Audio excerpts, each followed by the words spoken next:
Hello everyone, I'm Sonic, Sonic270, bringing latest on video games, TV news, and more. So today I've kind of gotten another review, but not quite a Robots in Disguise episode.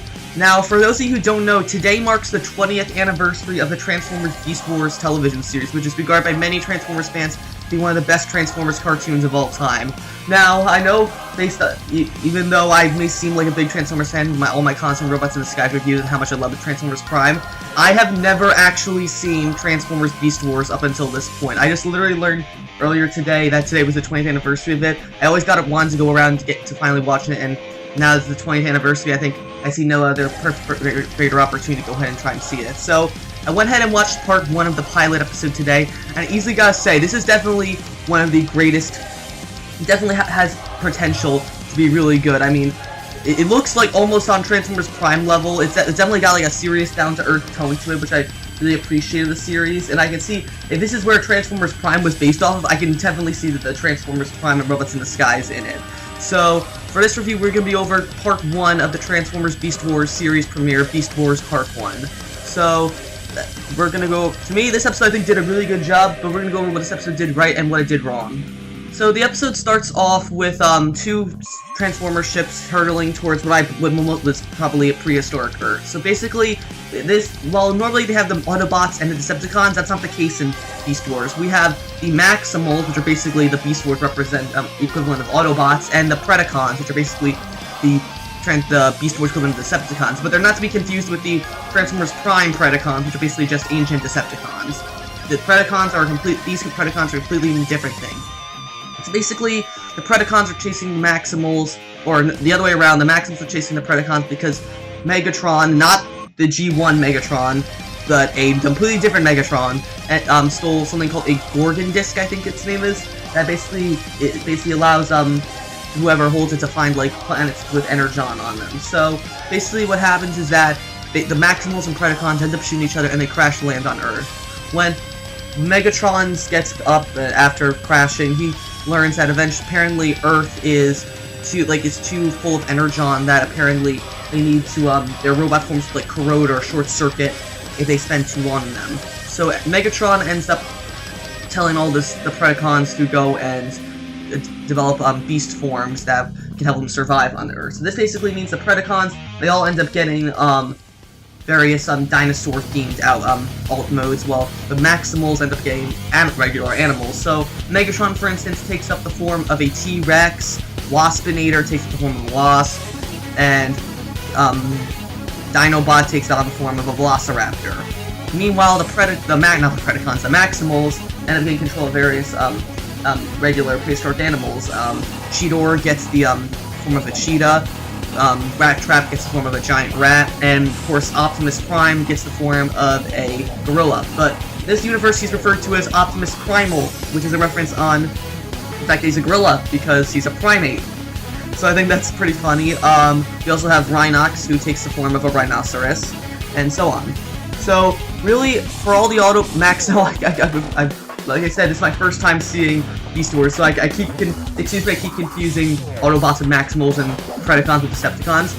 So for all the Maximals, basically, out of all the Maximals, definitely so far, Cheetor is probably my favorite. I like his little carefree attitude. It kind of reminds me a lot of Smokescreen from Transformers Prime, so to me, this kind of seems like Cheetor, Smokescreen's great ancestor, so I'm looking forward to seeing definitely more of Cheetor. The way he's wisecracking, and he kind of reminds me, if Sonic was a Transformer, Cheetor would be him, so definitely he's one of my favorites.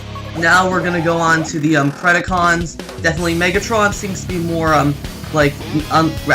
instead of being like a complete idiot like G1 Megatron was, Beast Wars Megatron seems to look a lot more like Transformers Prime Megatron. He's more of a cold and calculating person. One of my favorite moments is when Dinobot challenges Megatron to become leader of the Predacons, and Megatron doesn't even have time to deal with him, so he just has, I think, Waspinator shoot him away.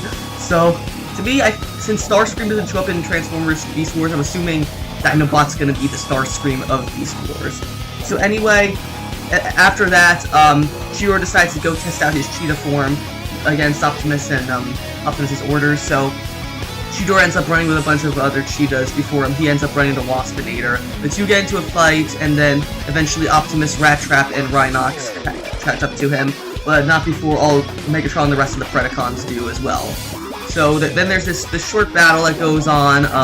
Cheetor ends up being pinned under some rubble, and Optimus orders Rat Trap to go get him. But Rat Trap is acting like a complete asshole and not saying like he doesn't want to get himself hurt. I'm like, what, really? I mean, this is one thing though I really like about Beast Wars is that not even the Autobots, the Maximals are shown to be cowards too. I mean, like, even though like we've seen cowards in Transformers previous history, as with Starscream and Transformers Prime or Knockout and Transformers Prime, and even Sideswipe showed some of this in Robots in Disguise. But it's nice to see actually Autobots that can prove to be dicks sometimes as well. So I'm really liking Rat Trap's personality. I'm assuming he'll eventually grow out of it as the series goes on.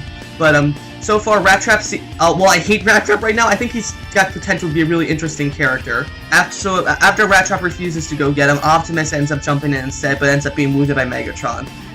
However, despite this, Optimus is able to get Cheetor out of the rubble, and they escape. However, just about to be overwhelmed by the Predacons, their robot form starts to short-circuit from over-energon exposure, so they end up retreating in beast mode, while the rest of the Maximals end up retreating as well. Then we get this little nice scene of Optimus and Rat Trap talking about how Rat Trap needs to step up his game and stop being such a coward, so which I really hope has a sort of a redemption arc for Rat Trap as the series goes on.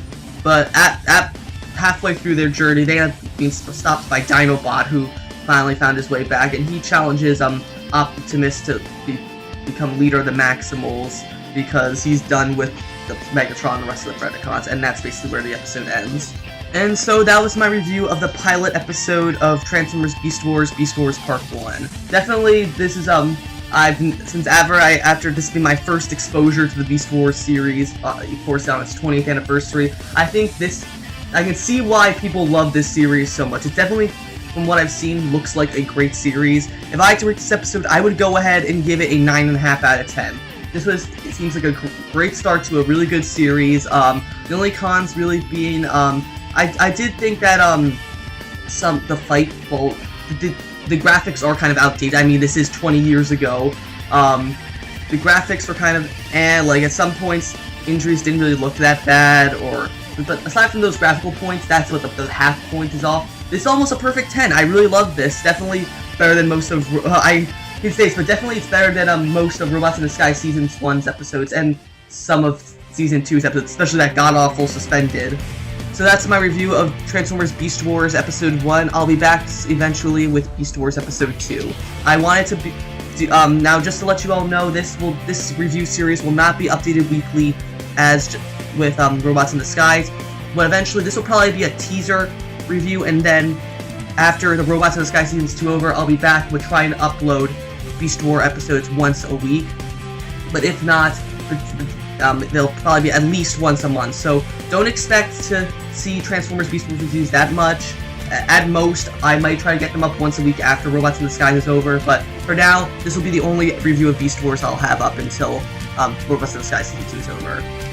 So, as I said, this is it for my review of Beast Wars Part 1. I'll be back eventually after Robots in Disguise Season 2 ends with Beast Wars Part 2. If you like this review, be sure to leave a like, comment, subscribe, and I will see you guys later.